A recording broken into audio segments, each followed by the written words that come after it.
Okay, so this is the last case, number 3. I chose to do this on a 64-year-old female who was booked for a left thoracoscopy, left upper lobe wedge resection. So this patient's past medical history includes AFib, asthma, she has a left upper lobe mass, mitral stenosis, hypothyroidism, and she has an elevated BMI. Her past medical or surgical procedures she's had, she has a prosthetic mitral valve that was put in 1999, and she does have that chronic atrial fibrillation from that. For her asthma, it is well controlled. She takes her inhaler every day. Her BMI is about 30. She has no other complications and no family history of anesthetic issues. She doesn't have any allergies. The medications that she takes at home are warfarin, diltiazem, Synthroid, olmesartan, and Breo. So for this pulmonary surgery, they did a pulmonary function test to see her lung function and make sure she was good to have surgery. So her FEV1 was 64%, FVC was 63, and the ratio is 75%. Her VO2 max is 81% of normal. Let's see, and then they deemed that this surgery would be okay to do for her from those results. She also had an echo which showed 54% ejection fraction. Her chest X-ray was clear. And then they did some lab work, and all her values were within a normal range. So this patient was classified as an ASA 3. We did an airway assessment. She had good mouth opening, Mallampati score of 2. She didn't have any loose or wiggly teeth. She was able to move her neck and had 3-finger width thyromental distance. So she looked like she was going to be an easy intubation. So we just prepped we prepped 37 endobronchial tube, double lumen with a MAC 3. We plan to do that DL.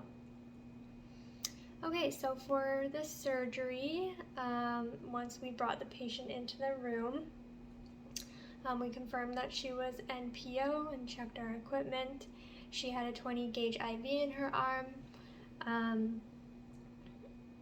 For this surgery, we did require an arterial line, which we inserted, and then we also got a larger 16-gauge IV, just in case we needed to administer large amounts of fluids or blood.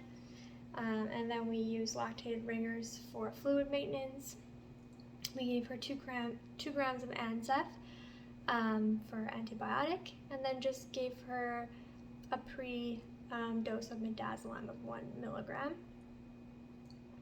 From there, we pre-oxygenated her with 100% O2. And then for induction, we used fentanyl 100 micrograms, lidocaine 40 milligrams, propofol 170 milligrams, and then rocuronium 50. So when she was paralyzed and sedated, we intubated her with the MAC 3 direct laryngoscopy, successful on first attempt, using that 37 double lumen. So she had a grade 1 view, and it was secured at 27 at the teeth, confirmed with equal bilateral breath sounds and tidal. And then for this tube, we also used the bronchoscope to check the positioning of the tube. So we went in and saw the carina, checked the upper lobes on the right side to make sure that we weren't occluding them.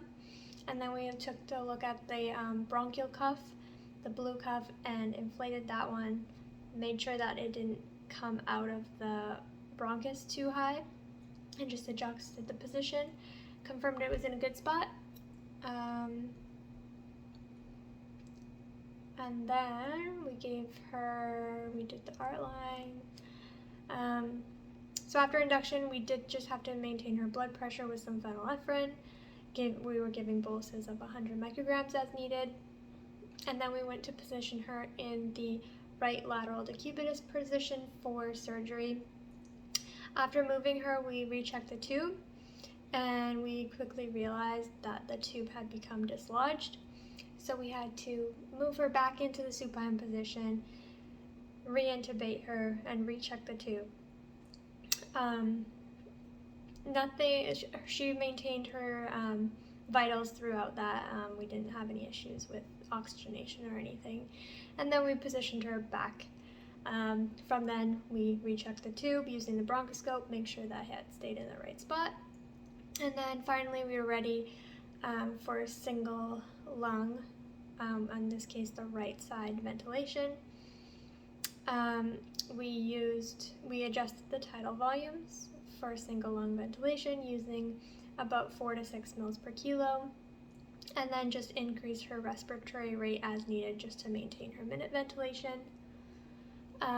We put on the forced air warmer for temperature management, and maintained her on a Mach 1 of SIVO. So then finally we were ready for surgical incision. She was given a couple boluses of 0.4 milligrams hydromorphone. The surgeon needed her diaphragm to be more relaxed, so we gave her another 50 milligrams of rocuronium. We continued to give her fluids.